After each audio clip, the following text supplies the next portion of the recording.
Step into Mind Matters, where we reveal the high-stakes world of CEOs, from their first-day jitters to game-changing strategies, and equip you with invaluable insights and practical advice essential for your personal growth and leadership journey.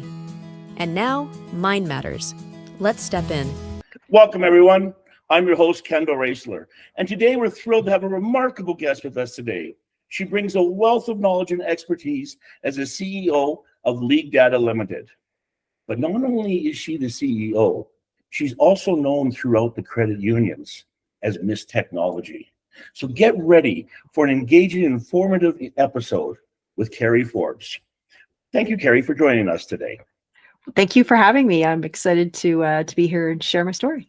Yes, we are as well, to learn a lot about your journey so we can help our listeners that are listening to this to understand how they can make their journey in life a little bit easier. So, Carrie, that being said, for our listeners, could you give us a quick bio of where you started and your way to your growth to where you are today?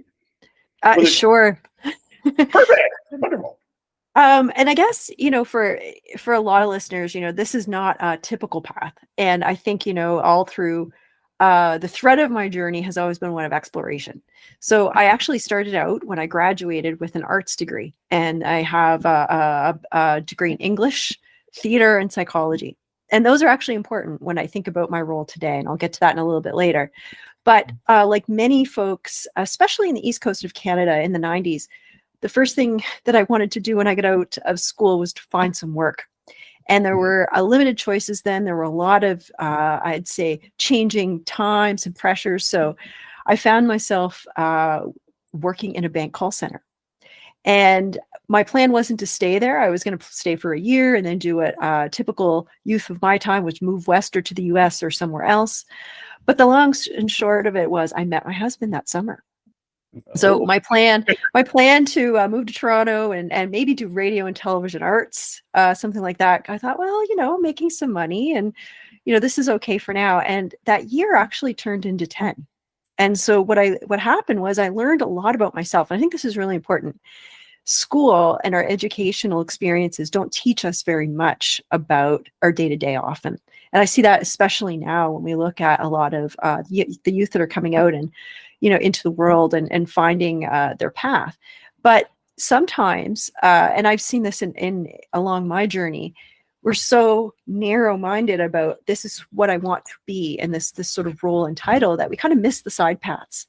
So in this case, I found myself in this place, didn't see myself as a banker per se, but we were learning something new. This was the new world of technology. We were launching internet banking for the first time.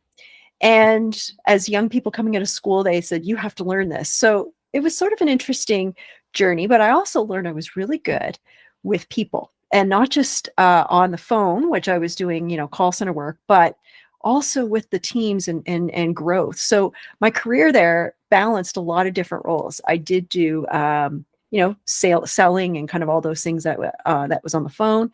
But I also did, I learned technology. I had to learn that on kind of this. I had done, I guess, a little bit of computer science when I was in school, but this really threw me into apply learning and really getting my hands dirty.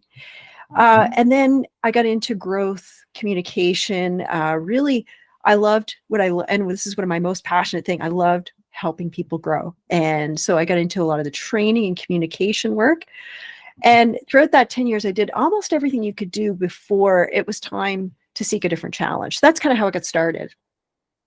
I evolved from there into government. And so I did public sector work and I worked in a learning center. And this is where I think a real deep passion for, adult education training. And actually, again, I did a lot of executive leadership development. So putting a lot of things that I had practiced into learning and helping, again, sort of grow in a more formal way. And, after that, it evolved into more technology. I kept doing technology. So even in that role, I was one of the first e-learning specialists. I was sort of taking on and learning management systems and how to design e-learning for remote work, those types of things. Mm-hmm. And this sort of hat, I guess, this technical and HR hat was sort of the interesting I guess my path that evolved and that also evolved with the skills I had around communication, being able to speak in front of and communicate with people. And I think, that's been part of the advantage I have in technology, is being able to actually chat with folks. I always say translate geek speak, but be able to connect folks with it in a way. And that was the learning side. So I think that's how I ended up at League Data. I was actually headhunted into this role.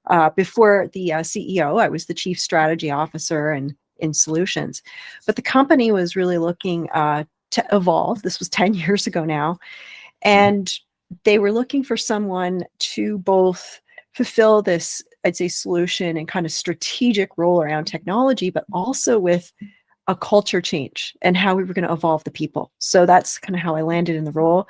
And then over time, I went from the strategy to the CEO. So that's a little bit of the meandering journey. And again, it kind of, as I say, the interesting thing is that there's no one linear way to do this. It really was, kind of a little bit of trial and error along the journey, and my own kind of special sauce added to it that landed me sort of where I am today. Well, that is a great way to share to people, Carrie, because when we're looking at people, they say, hey, I am this, I am that, I am something else. We get put into all these different boxes.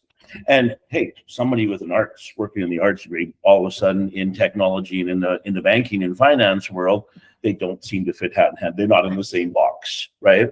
So what was some pivotal moments when you were in that time frame that you could share with our guests that you found really helpful for you?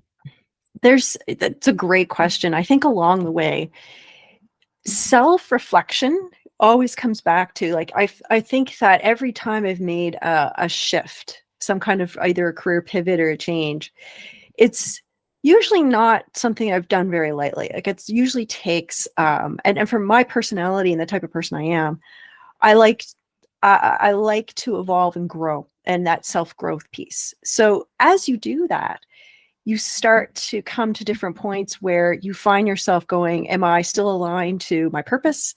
Am I still aligned to when I get up every day, am I still feeling that energy, the challenge, etc.? And if not, then that self-exploration piece sort of kicks in, and you have to kind of, I've done that sort of work to say, is it time for me to make a change?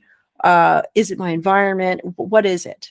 And I think that as a leader, and this is really important, because especially with the degree of change that we see in a lot of organizations, especially in technology, you need to ask yourself, am I still aligned all the time? And maybe your leadership style or your path might be diverging, or maybe it's converging, in that way. So, or perhaps you need to look at, do you need more support, or do you need other avenues for growth to keep that going? So every time I've had those moments, I think there's been a little bit of that moment of, am I a square peg in a round hole? Yeah, How you balance those uniquenesses with that you bring to the table, that they can be advantages, but they also can bring a lot of challenge. So there's a bit of that weighing of that of those factors all of the time as you come along the journey. This episode is powered by Onist AI. Onist's optimized onboarding process and minimized documentation result in an expedited and seamless financing journey for clients, enhancing their contentment and commitment. Through identity verification, financial data validation, and creditworthiness assessment, our software empowers companies to make well-informed financing choices, bolster application speed and customer uptake by 30%, and cut operational costs by a significant 70% with Onist AI. For more information, visit onist.ai. That makes a lot of sense. And CEOs, executives have to look at themselves and say, am I right? Am I wrong? Wait, is what everyone is telling me right? Or is it not right? How do you keep it where it's a self-confidence? What tricks and tools do you use to keep it as a self-confidence versus turning into, and a lot of CEOs have told me, oh my God, I'm wishing, the security, is it real or not? How do you keep that true line, Carrie? Mm-hmm. That's a really, really good question. Again, one of the things that's really tough about being a CEO, and I remember my former boss, and he was a wonderful champion, I'd say, help with and that mentoring along the way. until you actually are in the role, it's hard to describe exactly what that sort of solitude, lonely kind of spot at the top is. So things do shift. And so a lot of the, say, you may be now leading your peers. You may be in a, you're now maybe competitive to some folks that you were more complimentary to. So that shift, you have to kind of calibrate for yourself and understand people will start to treat you differently. No matter the role, no matter who you are internally, the role itself and the authority around it's going to shift certain relationships. So then you have to find trusted people that you can go to and that create that circle, that a sounding board of folks that will help hold you accountable to that self. So not just, so if you're going to tell you what you want to hear all the time, but some people that can say, hey, this is what I've noticed, or have you thought about your perspective this way, for example. So I think that's really important. I think having a practice for yourself, and this is going to sound maybe very, I don't know, trendy, but I really believe it to be true. This is for my own personal benefit. You have to have a practice where you can get some solitude, some break, some ability to think, to truly slow the mind down. So I do a lot of practices. I do teach yoga, but that's whether that's, some folks do martial arts, maybe it's a walk in the woods, running, whatever that is, some kind of personal practice that helps you separate and get some perspective away from the day-to-day stresses. They can add up very, very quickly, and you can easily slip into burnout. So, having people you trust, having that healthy mindset, and taking care of yourself, it's sounds very obvious, but it's probably the thing that goes to the wayside when you're actively engaged. And that can be excitement too. Just the sheer, you get yourself into something new. But if you don't take stock of those items, quickly you'll be overwhelmed. And then you can lose yourself in things like your ego and all of those types of things as well, which can be very unhealthy.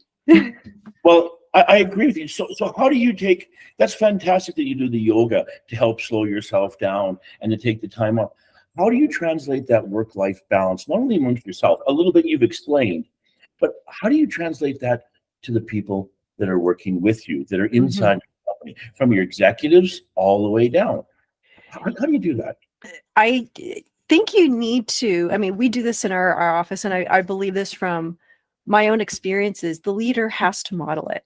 So the staff at all levels have to see you actually practicing what you preach. And that's all the leaders down, because they're going to, if you send an email at 10 o'clock at night, they're going to answer it and they're going to respond. No matter how much you say, don't do it, whatever, if you send it, it's just that they're going to model what you do. So we actively do a number of things to create the space for it, whether that's programs that we offer the team for their wellness, but also, demonstrating, if we have a flex day off, they can see that you're taking it and that you're actually not available, for example. And that when they can see it, you can start to see the whole temperature drop. We'll feel it actually. And then they can actually trust that you're being authentic. If not, then it becomes this thing where there's a select group of people, the wellness folks, and the ones that are doing, checking the boxes. Right. We don't want the box checking. We want to see it in our results and see it with folks that are healthy, that we're not seeing absenteeism, that productivity is high. And we survey. So it's also great not to just do it, but you've got to follow up and measure it and actually check in different ways. So, and when you measure, if you find something, show people that you're actually addressing it, or they won't bother to continue to give you feedback. So again, it's easy to say, but it is hard to do because it takes time. So if you don't make it a priority, it'll become the thing on the list that just gets, we'd like to do it. But if you don't actually hold yourself and create measures around it, it'll likely fall off the list. I love that seeing is believing, what you just described. Show it, watch it, everybody believes it because they see it. But when you bring them back to feedback, I believe that's another important point I really want to put out that you have said already, is take those measures that you've got and give it back to them so they can buy in, they believe it. They see that you're not just giving them fluff. You're not pretending to be something, you're actually walking that walk. So you would have a bunch of mentors around you as well. And you would have used those mentors. And sometimes mentors are great for a period of time, and then it's time to move on to different mentors because of the different changes and challenges you come across. Like you said, at one time, somebody that could be your competitor and seem to be on this earth, be on the same side. Next moment, they're kind of a competitor to you. So how do you handle that with the mentors? How do you decide the timing, what is right and what isn't right for you, Carrie? What have you done in your past? That's been a tricky one. I think sometimes I've learned from perhaps hanging on to advice maybe a little too long in my early career and feeling a sense of like that you're being disloyal perhaps, right, to someone that, but again, we're all on a growth path, and sometimes you may grow in a different direction, or you may outgrow just because you're doing some practices or you're involved in something that you're somebody who gave you some great advice at the beginning.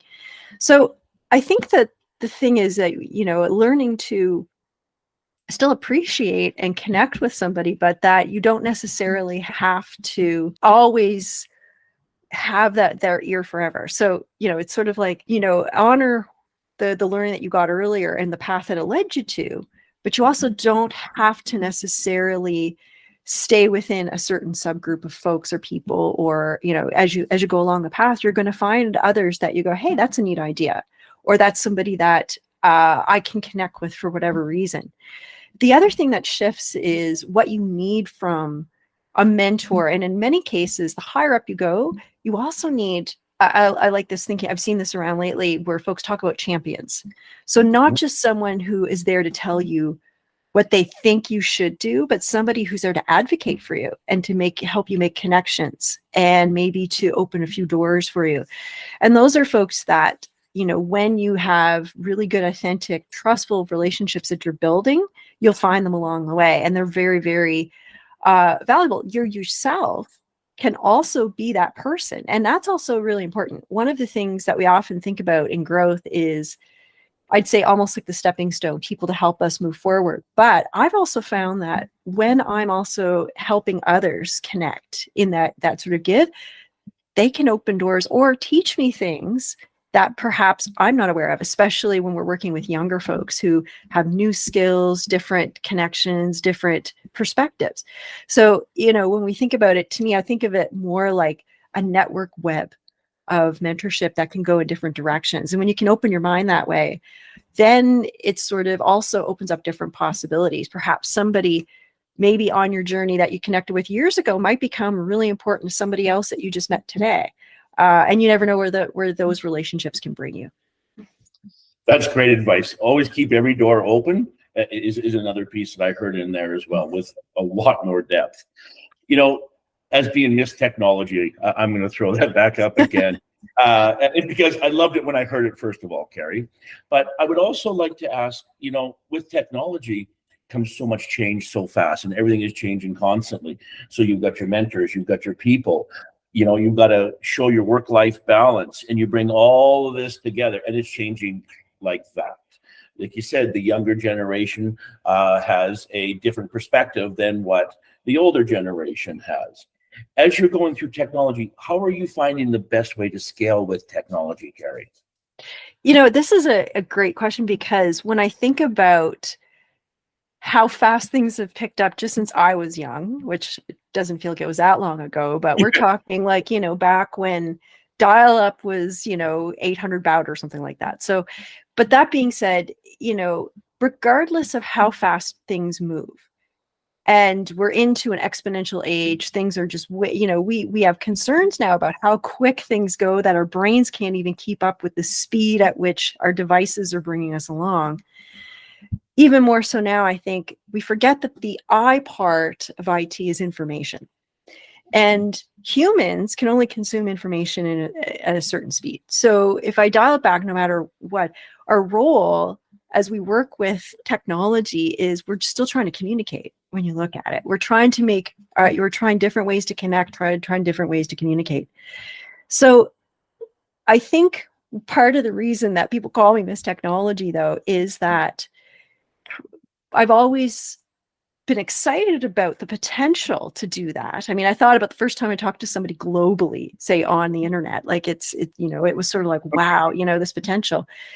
And despite our fears and all the concerns that we have with the internet and with, social media and all of those things, I do believe that when we think about the value of communication, then we can start to think about what we want to accomplish first and then use the tools second. But often we get overwhelmed by the tools and all of those ahead of it. So I go back to its basics. If we can just go back to what we're trying to accomplish as humans, that connection, how are we trying to communicate? And then also between us, how do we start to interpret that? Because again, we've got different, things are moving so quickly. How do we slow that down so we can get to intent and we can get to understanding, which then helps everybody move along, change a lot faster. One of the things we say about change, no matter if it's, especially in a big technical project, is the reality is you can only really have change one conversation at a time. So, yeah. By the way, fantastic answers. I'm loving these. Is there anything you would like me to add in? A question that you would like me to add? I just think there's one question that I think folks do ask occasionally, Okay. which I would say has to do more with like, what do you need to do to be a good CEO, that type of thing. And I would say, one of the ways that I look at this role, and this is, no matter who you are, is it's like the conductor of an orchestra. And so a lot of times we come to the table with a whole bunch of different skill sets. Generally you're a generalist, but you usually have an area or two that you're really keen on. And there's danger because like a conductor, you can't play the instruments because once you start doing that, you're really going to throw off the rhythm. And I kind of look at it that way that, and as you're kind of building that rhythm in a team or with the communication, that's really the job of the CEO, is to keep all that and to find, that's why you find somebody who's really great at those things and then bring them all together into harmony. So that was a fantastic answer, Carrie. And I really like it. I want to take a little bit of a jump. It's a question that should be asked, and I really haven't asked it directly to anybody yet. What does it need to be a good CEO? What do you need to be? Because everyone has the idea what they have to be. What do you see that as? I do love this question. And a lot of times we see, especially when you're watching the news and that, I'd say the cult of personality types of CEOs. And we see a lot of imagery around strength or strategy, bravado, whatever that is. And in many cases, there's strengths that we see, but I think to be a really good CEO, I've often said it's like being the conductor of an orchestra. And so essentially you will have some strengths. You might be like really good at the violin. You might be, who knows, but as the conductor, you can't play the instruments. If you do, you're going to throw the rhythm off. You will, your job is to help everybody be in sync with each other because it's the rhythm the whole team makes together. And if you have one section that's outplaying another, it's not going to be great. Sometimes when we see really big, powerful CEOs, they might, you only see the outside, but you might not understand what's going on the inside and how problematic that can be if they're really strong in one or two areas, but don't value some others. Eventually that will throw off the organizational balance at some point. And I think that's also where, if things aren't in harmony anymore, whether or not you're the right conductor. Has something changed? Do you need to change your skill set? Is it time for somebody else to take over? So I think that's one really important way to look at it. And it's being a good generalist, but also having the ear to know how everything comes together without necessarily having to do it all hands-on, because you really can't. No, you can. It takes a team, or it takes a village to raise children. It takes a team to grow a business, because really it is your child, or is the way that I've looked at it throughout my career as well. So that is fantastic word. Carrie, I've been so delighted to have you on our episode today. I would like to take the time, first of all, to ask you to come back sometime, because your words of wisdom sing really deep And there's something that I believe that all of our listeners listening to your words will get a lot of value out of it and will help with a lot of the constraints that they put on themselves. So thank you very much for joining us today. And I would like to have you back another time. Yeah, thanks very much for being with us today, Carrie. Oh, it was my pleasure. And I would absolutely love to come back anytime. And I love talking about leadership and all things CEO. So thank you for having me. Thanks for listening.